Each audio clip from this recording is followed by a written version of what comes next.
everyone. Welcome back to my channel if you're returning. If you're new here, my name is Tori and I'm planning for the week of December the 11th through the 17th in my hobonichi cousin.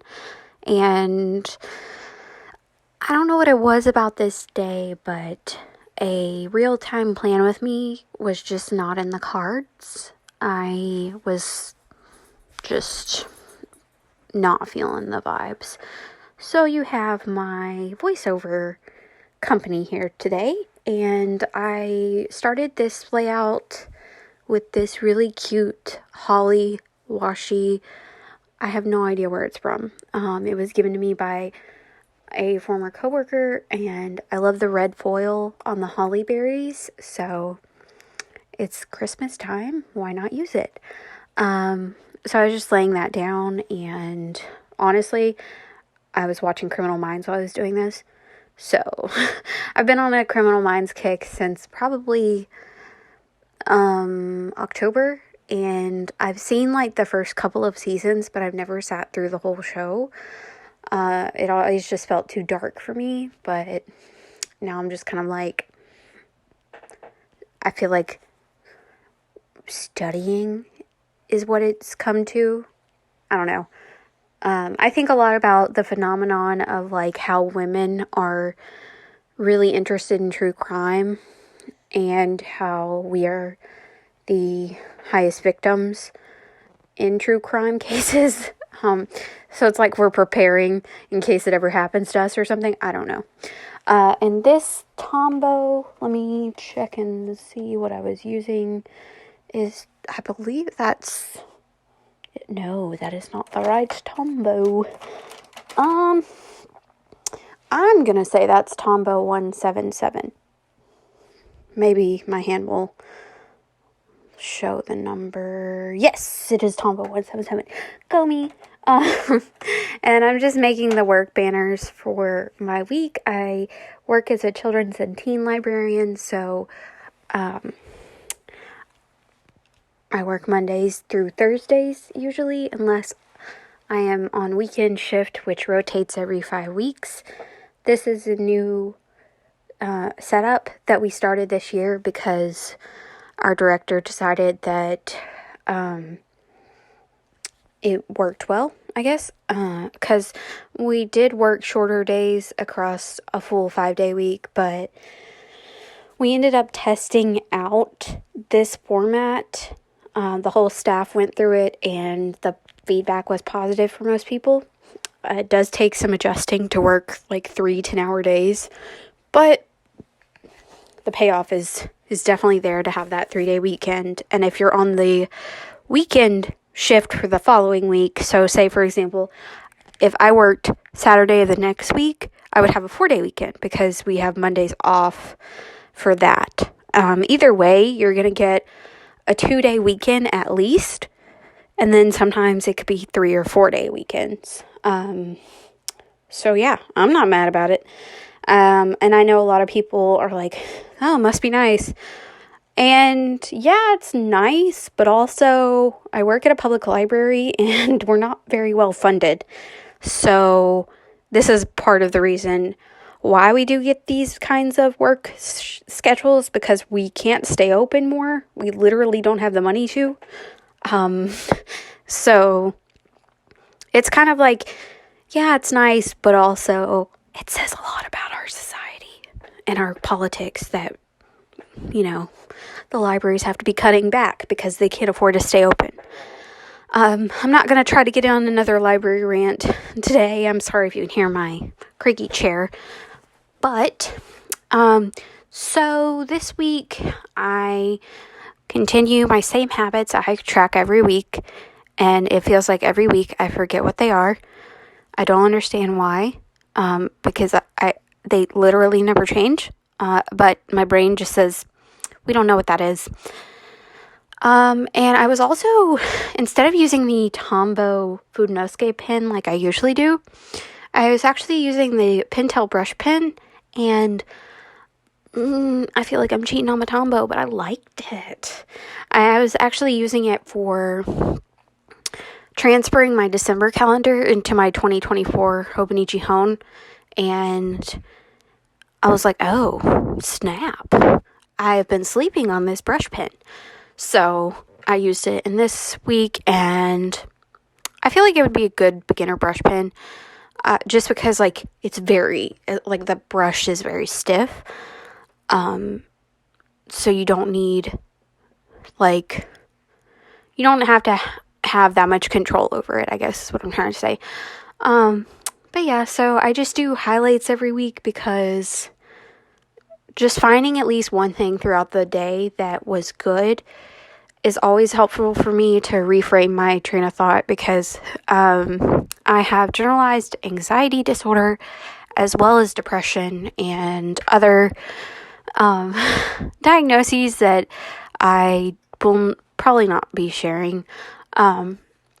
But it's a struggle. I do spend days where I am just hounded by thoughts that I'm a terrible person, and what I do doesn't contribute to anything. So finding those highlights where I can and when I can definitely reminds me that it's not, like, my brain's not always telling me the truth. And anytime I can have that somewhere, I try to put it down. I say this, but now I'm thinking about how I looked at my gratitude log today, and I'm doing this voiceover on Thursday, so on the 14th? Yeah, I'm doing this voiceover on the 14th, and I looked at my gratitude log today, and I have not filled that sucker out since November, the month where we're supposed to be the most grateful, because we're supposed to give thanks. Yeah, I don't know. I guess it wasn't with me that month, and I haven't filled it out since, like, November. Let's see. The last day I filled it out was November the 10th. So I'm debating on going back in and looking at my daily pages in my journaling bits and seeing if I can pull something out. But then I'm like, is that authentic? I mean, it is. I don't know why my brain is having like a I mean, I know why my brain is. Like, my neurons are dusty. There's no serotonin up here. But I feel like my brain does that a lot, and I don't know if anybody else's does that, where it makes its own standards for you that you would never place on somebody else, but because it's you, it's unacceptable that you don't do what your brain says, if that makes sense. So, for example, it can be like questioning the authenticity of filling out a gratitude log that nobody will ever see, all the way to like, so this week I finished my Goodreads reading challenge. I had a reading challenge of 130 books read, and what I ended up doing was I log a lot of books that I've read because I want to remember that I have seen them and kind of jog my memory if we want to grab them for collection development at our library. And a lot of the books that I end up reading are picture books and graphic novels. And my brain, for some reason, is like, that's not good enough to go on a reading challenge. You can log it on Goodreads, but it's not part of your reading challenge.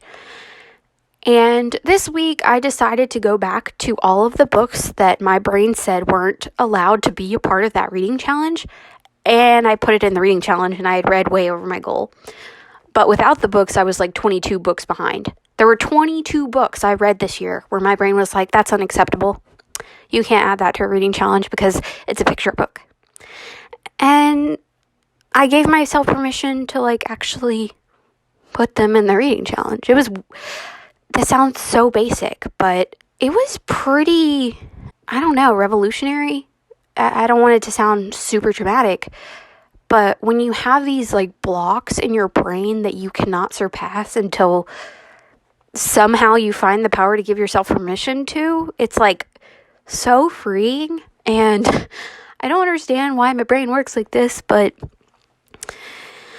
I mean, I guess I do, but anyways, all of this to say, I gave myself permission to mark the picture books and the graphic novels I've read this year as reading challenge books, and made it to 137 by adding 22 books that I had read to the challenge.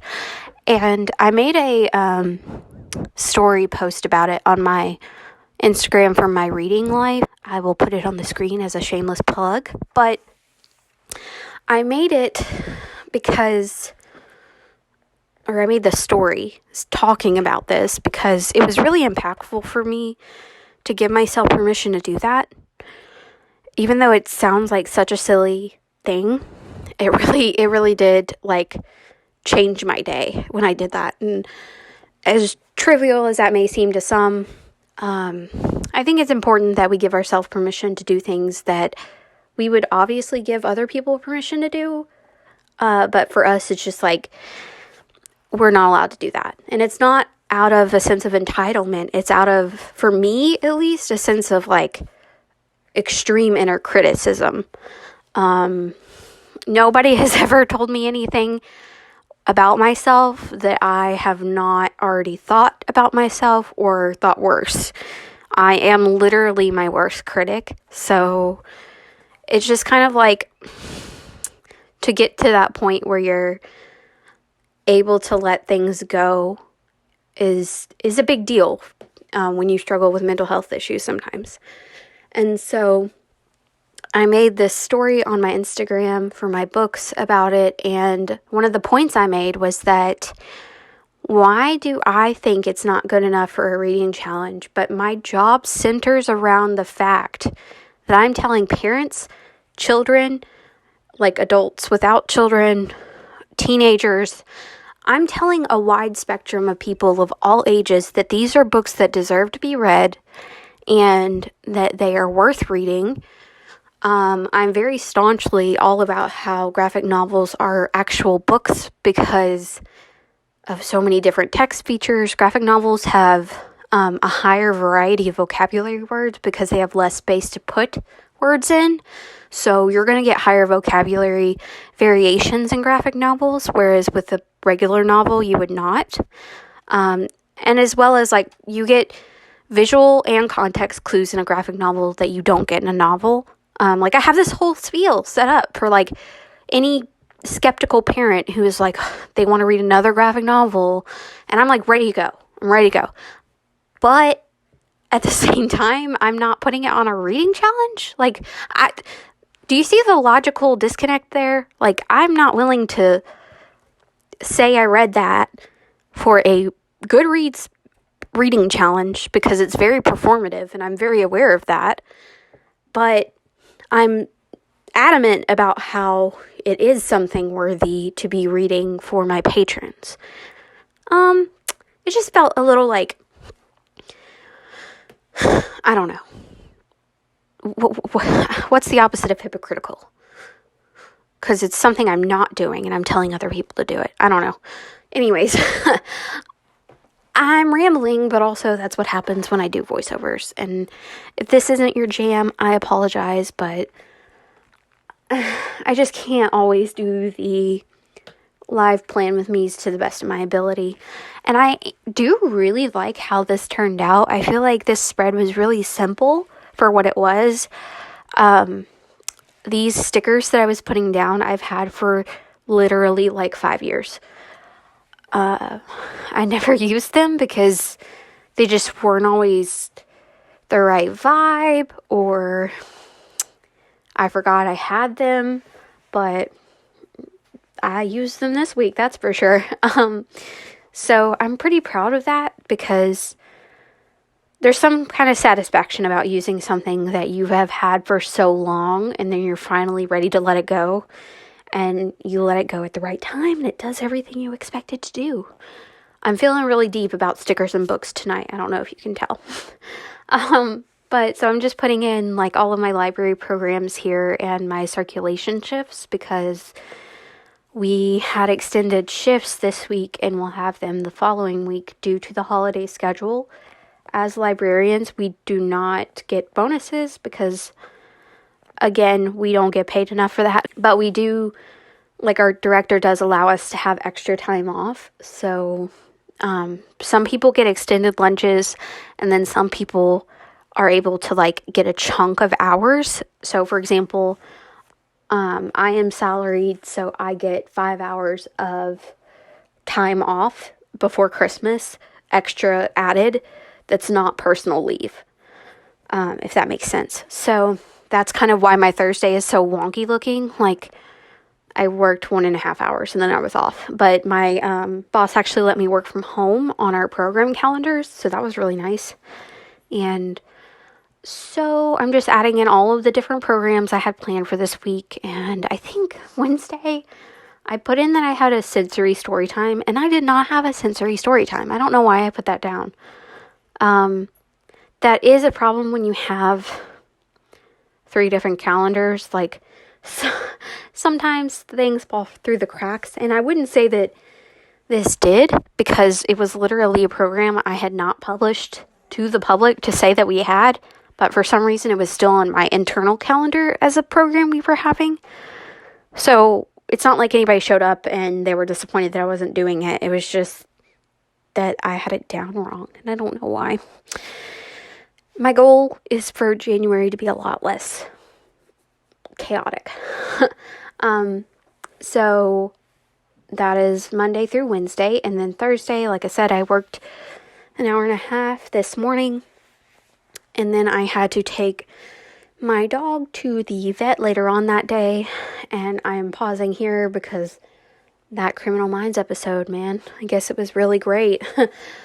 But we had to take our older dog to the vet today, and it had been a minute since we had taken them because it's really expensive, and I don't promote pet neglect because of budget reasons, but sometimes reality is what it is, and we can't afford to keep taking the dogs to the vet all the time. And we knew that we were tracking his food and his health, and if anything was really wrong, we would have taken him. So he had to get his shot updates, and they did a test for heartworms. He was negative. The vet gave him the all clear, and our little old man's going to be 9 years old in February. So if you believe in the whole 7 years thing, he'll be 63. And we were joking earlier about opening an AARP account for him, and he squinted his eyes at me like he was not amused. So, also, another thing this week that was wonky is that I got prescribed new anxiety medication, but something was going on between the doctor's office and the pharmacy, and I was like starting to get anxiety about my anxiety medication because they kept saying they didn't have it. So, and I got that prescription sent last Friday, and I checked on it that same day. They didn't have it. I checked on it on Monday. They didn't have it. And so I'm like, okay, this is starting to worry me. So today I called the doctor's office, and they had to call the pharmacy and see what was going on.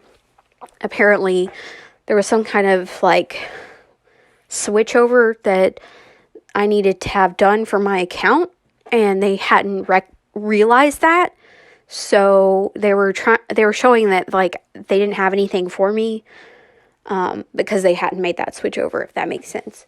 I'm not sure it does because I don't even understand it, but literally anxiety about the meds that are supposed to stop my anxiety.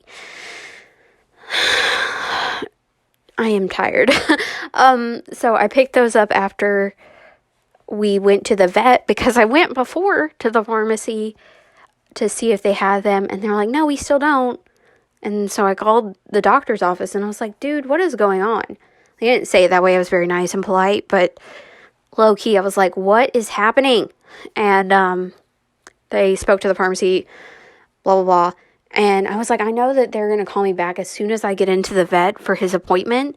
But they didn't. They called me back like right before I walked in. And so that got cleared up.